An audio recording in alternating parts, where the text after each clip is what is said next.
Over the years, I have made several videos all about one of my favorite baits, which is a chatterbait and or a bladed jig. And in pretty much every single one of those videos over the years, I have had several comments of people who just say, Tyler, I don't have any confidence with a chatterbait. I don't get it, or whatever it may be. So in this video, I just want to give a few tips to those of you who may be struggling a little bit with a chatterbait or a bladed jig. But before we get into the video, guys, this one's brought to you by my apparel company, Finn Fishing. Guys, right now for the month of June, I am running kind of a package deal. You can actually get a USA made sun shirt, one of the only USA made sun shirts on the market, a pair of sun gloves, and a hat with a bourbon bass, a bourbon barrel wood bass right here on the top, all for $84. So normally it's $106, so you're saving $22 plus it's free shipping. So all you got to do, add the sun shirt you like to cart, add the hat you like to cart, add the gloves that you want to cart. It will automatically discount at checkout. It is the best way to help support this channel.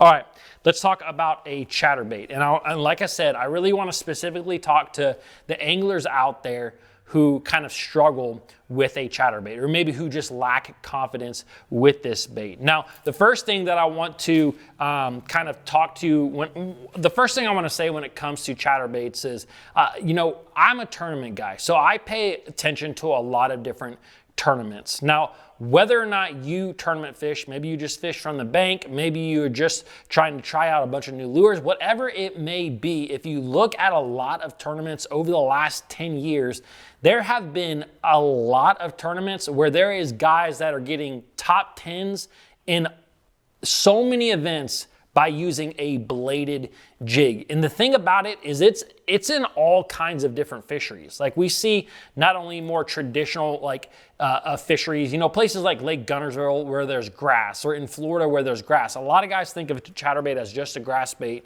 but you also see it up in the northern part of the country. You see guys utilizing this for smallmouth. You see guys using it in and around wood cover. Me personally, I've actually used a chatterbait a lot on riprap. That's why this particular bait has a very chewed up head on it, because it's kind of, to me, replaced a square bill at times. And so the reason that I say all that is just to give you the confidence the best I can that this is a really, really great bait that not only has, you know, not only does it catch a lot of fish, but it is a year-round bait. I think that that's really, really important, because there are certain baits, you know, top waters, glide baits, swim baits. There's certain things out there that kind of have windows of opportunity. Deep cranks, they have windows of opportunity where they work throughout the year. A chatterbait is one of those few lures that it just seems like you can pick this thing up and catch fish no matter what the conditions are. It's just one of those baits. So this is me trying to give you a little bit of confidence. Now, the first thing that I want to talk to you about when it comes to a chatterbait is, if you are lacking confidence in this bait, go to the store, shop at Omnia, I'll leave a link down below, and pick up a ChatterBait Mini Max. If you guys have been around my BassFishingHQ channel a lot, you know that I absolutely love the ChatterBait Mini Max. Now, the Mini Max basically is just a more compact version of a chatterbait. So it's a little bit smaller of a bait. This right here is a 3/8 ounce bait. You can see it has a smaller hook on it, a smaller blade on it. This thing gets a ton of bites from fish of all different sizes. Definitely a lot of small bites, but you will catch some absolute hammers with this thing, as well as this is one of the best baits, in my opinion, for smallmouth when it comes to bladed jigs.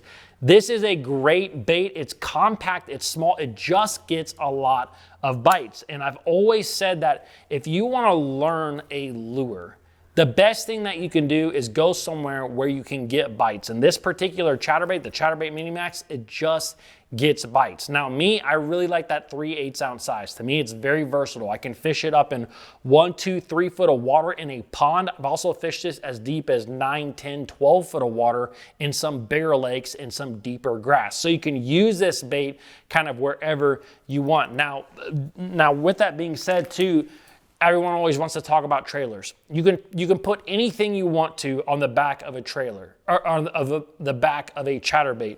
The one that works best with this Mini Max actually is a drop shot bait made by X-Zone. This is something that I've kind of recently discovered. This is the X-Zone Hot Shot Minnow. And for years, I actually used to take a caffeine shad. I would cut it down to basically the exact same shape as this drop shot bait here, this little X-Zone Hot Shot Minnow. But now I just take this bait right out of the package, I feed it right up onto my chatterbait, and look at that, a perfect little bite-sized bait for a bass. I'm telling you guys, if you just want to get some confidence in a chatterbait, pick up a Mini Max and just start fishing. Now, the second thing that I want to talk to you about when it comes to chatterbait fishing is always vary the retrieve. I just did a video about this yesterday on this channel, but I think that this is so important, especially with baits like a chatterbait, because a lot of anglers, especially if they are newer to a, fishing or whatever it may be, they may pick up this bait and they just think you cast it out and reel it in. And you know what? You're gonna fish some ponds with highly aggressive bass or from the bank, or even in lakes at times where that's gonna work. You're going to catch fish.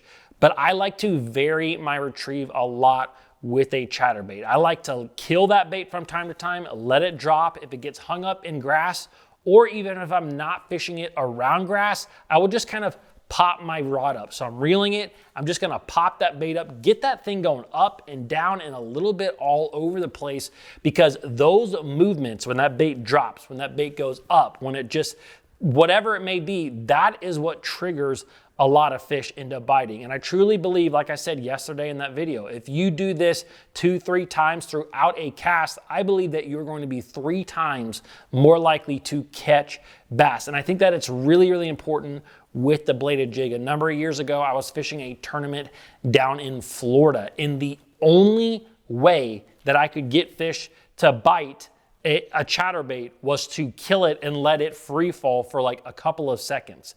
That is when they would get it. I never caught one when I was just reeling it or even popping it. I had to kill that bait, let it fall for literally a couple of seconds, almost all the way to the bottom, then they would hit it.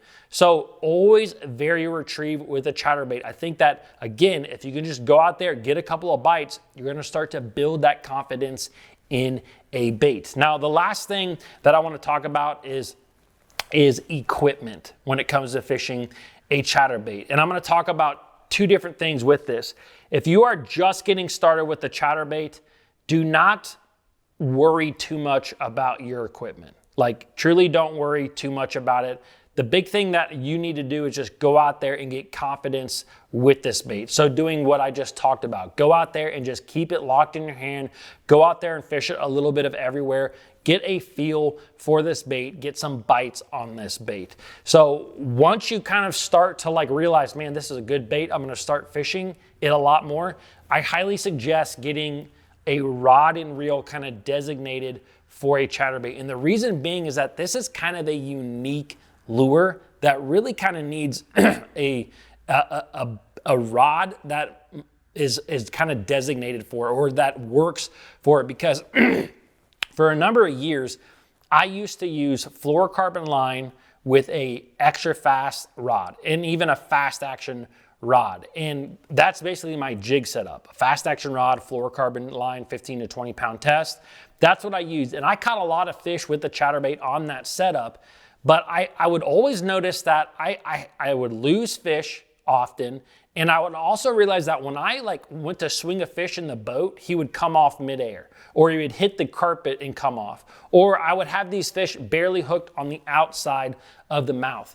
And once I kind of made the switch, after listening to all kinds of guys talk about fishing a chatterbait, a lot of your top chatterbait fishermen all say the exact same thing. They like a composite fishing rod. This is a 7'4" composite rod. It's half graphite, it's half glass. And the thing about this bait that I really want you guys to understand is when you're bringing this through the water, let me just break the rod that I'm talking about. When you're bringing this thing through the water, it's not like a jig all the time where a fish is going to pick it off of the bottom it's more or less, it's moving often. I mean, even when you kill it, it's still kind of going, it's moving away from that fish. And when that fish goes to eat that bait, what a bass does is it opens its mouth, it creates negative pressure in its mouth, it opens its mouth, and it draws that chatterbait in. If your chatterbait is moving horizontally and that fish is moving horizontally to open it, what happens is you start to slow that bait down because that fish is opening its mouth, it's slowing that bait down, and if you feel that too quick, which you will with a just straight graphite fast action rod, you tend to set the hook a little bit quick. And what it does is it doesn't allow that bait to get deep enough, and you set the hook and you get that fish hooked in the tip of the mouth. And sometimes, like I said, you get that fish in, or that fish is just super aggressive and he engulfs it so quick and you don't miss them. But what I have found switching over to that composite rod is that you tend to feel a bite a split second delayed than you will with a graphite fast action rod. So when that fish opens its mouth, it'll actually draw that bait in further down before you actually feel it. And then when you set, it's back here. It's 3-4 inches from the top of its mouth. Well, depending on how big the bass is, but it's got it a lot better. And all you really got to do is get that bait to get down in that fish's mouth. He's going to get hooked, and you're going to land that fish. I have a phenomenal hookup to land ratio with this particular rod, and there's a lot of great ones out there on the market. This is an ARC B-Hite rod if you guys are interested. And I typically, just so you guys know, I fish most of my chatterbaits, even the Mini Max, that compact bait, with 20-pound fluorocarbon. I will sometimes go to 15-pound fluorocarbon if I want to fish it deeper, but for the most part, I can fish 20-pound, I can fish that chatterbait all the way down into 9, 10, 12 foot of water fairly easily. And I like to have that bigger rod. Now, another thing that you can do if you say, Tyler, I don't want to go out and buy a rod, is switch over to monofilament instead of fluorocarbon with that graphite rod. This is something that I haven't personally done, so I'm not going to like give you my complete backing behind it, but I have heard guys that like I trust who use their jig rod, but they switch over to monofilament. Monofilament tends to have more stretch than fluorocarbon. Not always, but it definitely tends to have more stretch, and it kind of acts like that composite rod where that line is going to stretch a little bit when that fish is engulfing it, allowing you to not feel it as quick and therefore getting that bait down there a little bit deeper. So guys, I just want to kind of, again, give the guys who are struggling with chatterbaits and bladed jigs a little bit more confidence. Hopefully you can go out there and catch more fish on this bait. All right, guys, hope you enjoyed this video. If you did, give it a thumbs up. You can check out my most recent video right here. You can check out fin fishing right here. I'll see you tomorrow.